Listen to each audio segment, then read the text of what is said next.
Bienvenue dans l'Ondée, le podcast de lecture. Alors merci énormément pour tous vos commentaires, vos abonnements, ça me fait super plaisir. Merci d'avoir rejoint la communauté.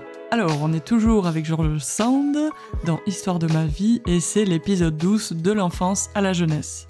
Très bonne écoute.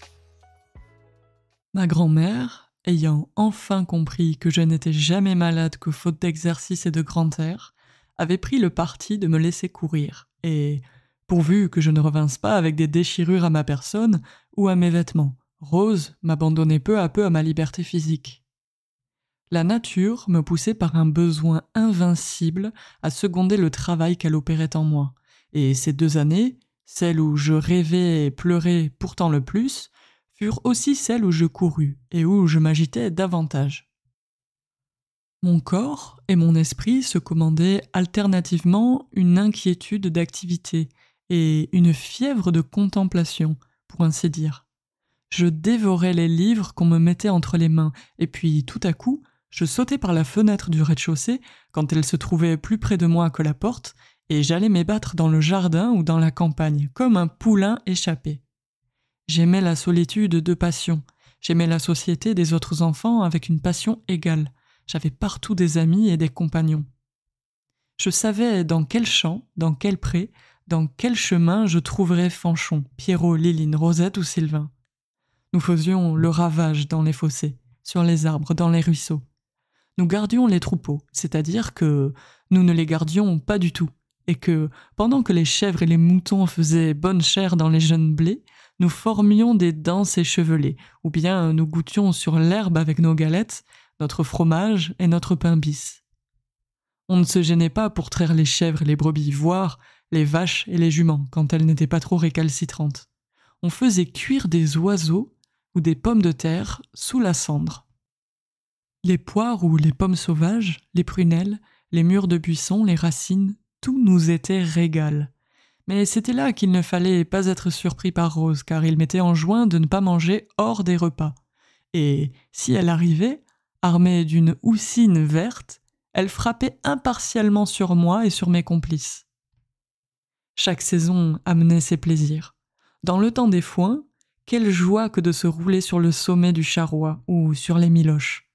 Toutes mes amies, tous mes petits camarades rustiques venaient glaner derrière les ouvriers dans nos prairies, et j'allais rapidement faire l'ouvrage de chacun d'eux, c'est-à-dire que, prenant leur râteau, j'entamais dans nos récoltes, et qu'en un tour de main, je leur en donnais à chacun autant qu'il en pouvait emporter. Nos métayers faisaient la grimace, et je ne comprenais pas qu'ils n'eussent pas le même plaisir que moi à donner. Deschartres se fâchait. Il disait que je faisais de tous ces enfants des pillards qui me feraient repentir, un jour, de ma facilité à donner et à laisser prendre. C'est de cette époque particulièrement que datent les grandes et fastidieuses instructions que le bon Deschartres entreprit de me faire goûter sur les avantages et les plaisirs de la propriété. Je ne sais pas si j'étais prédisposé à prendre la contrepartie de sa doctrine, ou si ce fut la faute du professeur, mais il est certain que je me jetais par réaction dans le communisme le plus aveugle et le plus absolu. On pense bien que je ne donnais pas ce nom à mon utopie. Je crois que le mot n'avait pas encore été créé. Mais je décrétais, en moi-même, que l'égalité des fortunes et des conditions était la loi de Dieu, et que tout ce que la fortune donnait à l'un, elle le volait à l'autre. J'en demande bien pardon à la société présente, mais cela m'entra dans la tête à l'âge de 12 ans, et n'en sortit plus que pour se modifier, et en se conformant aux nécessités morales des faits accomplis. L'idéal resta pour moi dans un rêve de fraternité paradisiaque, et lorsque je devins catholique plus tard, ce rêve s'appuya sur la logique de l'Évangile. J'y reviendrai. J'exposais naïvement mon utopie à Deschartres. Pauvre homme! S'il vivait aujourd'hui, avec ses instincts réactionnaires développés par les circonstances, dans quelle fureur certaines idées nouvelles lui feraient achever ses jours. Mais en 1816, l'utopie ne lui paraissait pas menaçante, et il prenait la peine de la discuter méthodiquement. Je l'écoutais d'un air de complaisance, et lorsqu'au bout d'un instant il voulait me faire répéter ma leçon de propriétaire, il se trouvait que je ne l'avais pas entendue, ou que je l'avais déjà oubliée. Ces chiffres ne me disaient rien. Je savais très bien dans quel blé poussaient les plus belles nielles et les plus belles gesses sauvages, dans quelle haie se trouveraient des coronilles, des saxifrages, dans quel pré des mousserons ou des morilles, sur quelles fleurs au bord de l'eau se posaient les demoiselles vertes et les petits hannetons bleus. Mais il m'était impossible de lui dire si nous étions sur nos terres ou sur celles du voisin. Où était la limite du champ, combien d'arts, d'hectares ou de centiares renfermait cette limite, si la terre était de première ou de troisième qualité, etc. Je le désespérais. J'étouffais des bâillements spasmodiques et je finissais par lui dire des folies qui le faisaient rire et gronder en même temps. « Ah, pauvre tête, pauvre cervelle !» disait-il en souriant. « C'est absolument comme son père, de l'intelligence pour certaines choses inutiles et brillantes, mais néant en fait de notions pratiques. Pas de logique, pas un grain de logique. » Que dirait-il donc aujourd'hui s'il savait que, grâce à ces explications, j'ai pris une telle aversion pour la possession de la terre que je ne suis pas plus avancé à 45 ans que je ne l'étais à 12. Je l'avoue à ma honte, je ne connaissais pas mes terres d'avec celles du voisin, et quand je me promène à 3 pas de ma maison, j'ignore absolument chez qui je suis. En dépit de mon goût pour le vagabondage, une sorte de fatalité me poussait au besoin de cultiver mon intelligence, malgré la conviction où j'étais que toute science était vanité et fumée. Même au milieu de mes plus vifs amusements champêtres, il me prenait un besoin de solitude et de recueillement ou une rage de lecture et, passant d'un extrême à l'autre, après une activité fiévreuse, je m'oubliais dans les livres pendant plusieurs jours, et il n'y avait pas moyen de me faire bouger de ma chambre ou du petit boudoir de ma grand-mère, de sorte qu'on était bien embarrassé de définir mon caractère, tantôt dissipé jusqu'à la folie, tantôt sérieux et morne, jusqu'à la tristesse. Deschartres s'était beaucoup radouci depuis que mon frère n'était plus là pour le faire enrager. Il se plaisait souvent aux leçons, que je prenais bien, mais l'inconstance de mon humeur ramenait de temps en temps les bourrasques de la sienne, et il m'accusait de mauvaise volonté quand je n'avais réellement qu'une fièvre de croissance. Il me menaça quelquefois de me frapper, et comme ces sortes d'avertissements sont déjà un fait à demi accompli, je me tenais sur mes gardes, résolu à ne pas souffrir de lui ce que je commençais à ne plus souffrir de Rose. À l'habitude, il était débonnaire avec moi et me savait un gré infini de la promptitude avec laquelle je comprenais ses enseignements, quand ils étaient clairs. Mais, en de certains jours, j'étais si distraite qu'il lui arriva enfin de me jeter à la tête un gros dictionnaire latin. Je crois qu'il m'aurait tué si je n'eusse lestement évité le boulet en me baissant à propos. Je ne dis rien du tout, je rassemblai mes cahiers et mes livres, je les mis dans l'armoire et j'allais me promener. Le lendemain, il me demanda si j'avais fait ma version.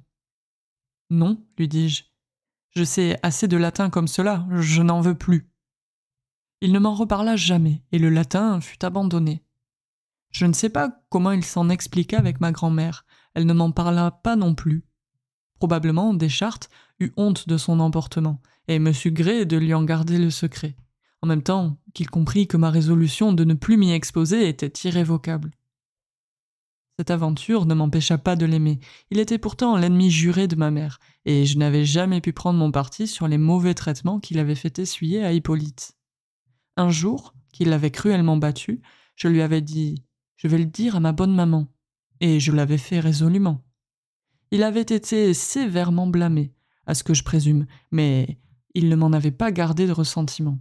Comme nous étions francs, l'un et l'autre, nous ne pouvions pas nous brouiller. L'automne et l'hiver étaient le temps où nous nous amusions le mieux.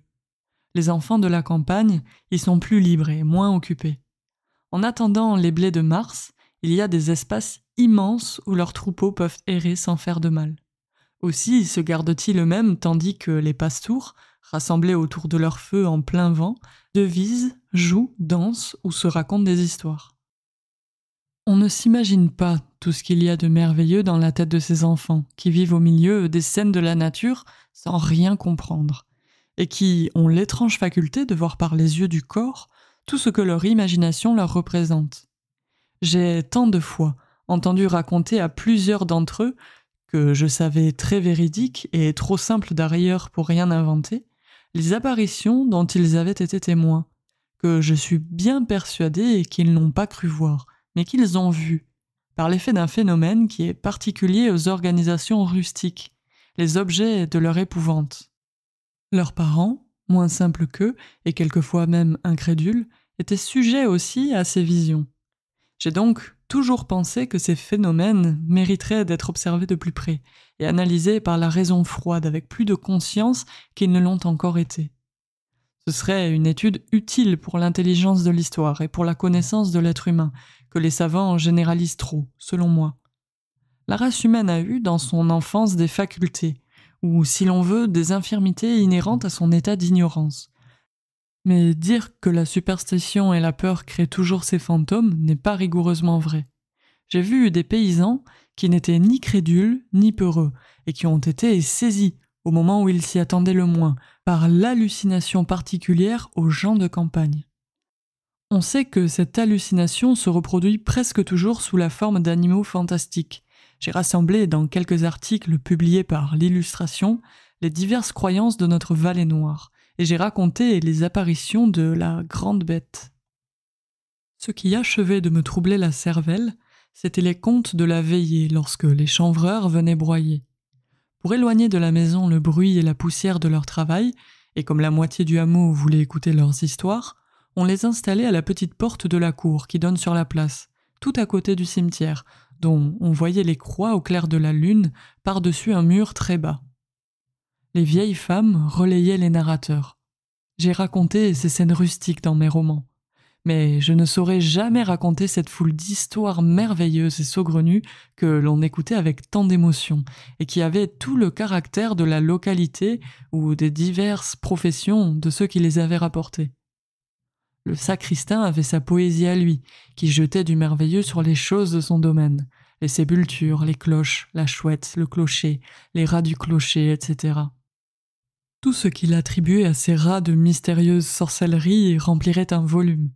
Il les connaissait tous. Il leur avait donné les noms des principaux habitants morts dans le bourg depuis une 40aine d'années. À chaque nouveau mort, il voyait surgir un nouveau rat qui s'attachait à ses pas et le tourmentait par ses grimaces. Pour apaiser ces mânes étranges, il leur portait des graines dans le clocher, mais en y retournant le lendemain, il trouvait les plus bizarres caractères tracés par ces rats suspects avec les graines mêmes qu'il leur avait offertes. Un jour, il trouva tous les haricots blancs rangés en cercle avec une croix de haricots rouges au centre. Le jour suivant, c'était la combinaison contraire. Une autre fois, les blancs et les rouges alternés systématiquement formaient plusieurs cercles enchaînés, ou des lettres inconnues, mais si bien dessinées qu'on aurait juré l'ouvrage d'une personne humaine. Il n'est point d'animaux insignifiants, il n'est point d'objets inanimés que le paysan ne fasse entrer dans son monde fantastique, et le christianisme du Moyen-Âge, qui est encore le sien, est tout aussi fécond en personnification mythologique que les religions antérieures. J'étais avide de tous ces récits. J'aurais passé la nuit à les entendre, mais s'ils me faisaient beaucoup de mal, ils m'ôtaient le sommeil.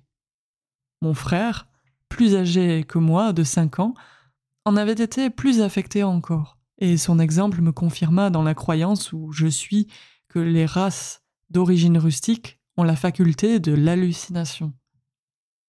Il tenait à cette race par sa mère, et il avait des visions, tandis que, malgré la fièvre de peur et les rêves sinistres de mon sommeil, je n'en avais pas. 20 ans plus tard, il m'affirmait sous serment avoir entendu claquer le fouet du follet dans les écuries et le battoir des lavandières de nuit au bord des sources. C'est de lui que j'ai parlé dans mes articles intitulés « Visions de la nuit dans les campagnes », et ces récits étaient d'une sincérité complète. Dans les dangers réels, il était plus que courageux, il était téméraire. Dans son âge mûr, comme dans son enfance, il a toujours eu comme une habitude de mépriser la vie. Du moins, il exposait la sienne à tout propos, et pour la moindre affaire. Mais que vous dirais-je ? Il tenait au terroir, il était halluciné, il croyait aux choses surnaturelles. Si tu souhaites en savoir plus, n'hésite pas à cliquer sur la petite cloche pour recevoir les autres épisodes qui viendront par la suite. Et puis, pourquoi pas, dans les commentaires, on peut papoter un peu, partager nos impressions, nos idées, tant que ça reste dans la bienveillance bien sûr. Sinon, je te souhaite de bonnes écoutes sur l'ondée, je te dis à très vite, ciao!